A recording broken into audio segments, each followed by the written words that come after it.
je suis Charlotte Jezierski et je vous propose une nouvelle recette. Cette fois-ci, une recette d'une sauce à base de betterave.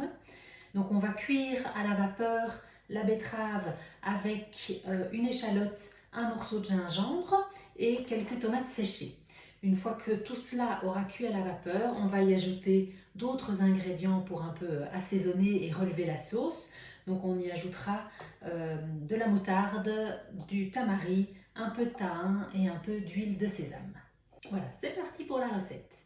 Je commence par éplucher et nettoyer la betterave que je vais ensuite couper en petits morceaux pour la faire cuire à la vapeur.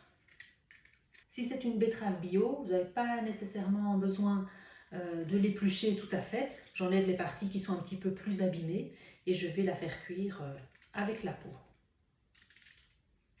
Je la coupe grossièrement et je vais l'ajouter dans le panier de mon cuve-vapeur.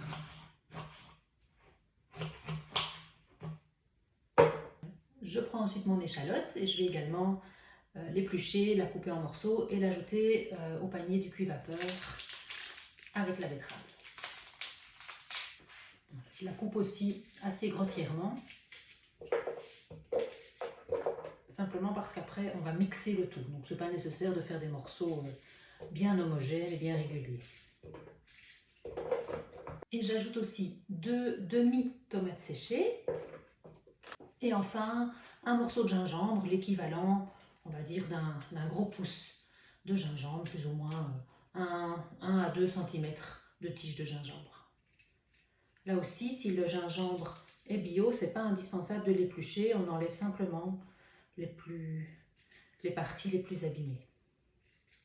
Alors par contre, le gingembre, je vous conseille de le couper en tout petits morceaux parce qu'il a une durée de cuisson qui est plus longue que l'oignon ou l'échalote et la betterave. Donc comme ça cuit ensemble, il vaut mieux en faire des petits morceaux. Voilà, tout est coupé, tout est prêt. Je vais le faire cuire maintenant une vingtaine de minutes à la vapeur. Quand tout est cuit, ici la betterave, l'échalote et le gingembre avec les tomates séchées, je le passe rapidement sous l'eau froide.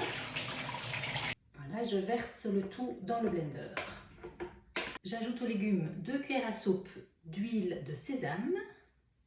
Je mets également 1 cuillère à café de thym, donc c'est cette purée de sésame. Je mets aussi 1 cuillère à café de tamari, donc de sauce soja. 1 demi-cuillère à café de moutarde. Et pour terminer, le jus d'un demi-citron. Une fois que j'ai tous les ingrédients dans le blender, je vais mixer le tout jusqu'à une consistance assez fluide et crémeuse. Si la préparation vous paraît un petit peu trop granuleuse, n'hésitez pas à rajouter un tout petit peu d'eau, moins de 100 ml. Et voilà, vous avez une sauce maintenant d'une couleur incroyable. C'est une petite sauce que j'adore utiliser pour agrémenter des salades essentiellement, avec éventuellement un peu de quinoa, un peu de boulgour, un peu de couscous, avec des petits légumes, de la salade, de la feta, enfin voilà, ça se marie avec plein de choses. Ça donne du peps dans l'assiette. Cette sauce peut se manger chaude ou froide, donc avec une salade comme je le disais, mais elle pourrait très bien accompagner aussi un plat chaud avec de la viande ou avec du poisson, pourquoi pas, soyons original et créatifs. C'est hyper sain, une sauce à base de légumes quasiment uniquement. Donc voilà, j'espère que ça vous plaira, régalez-vous en tout cas, à bientôt!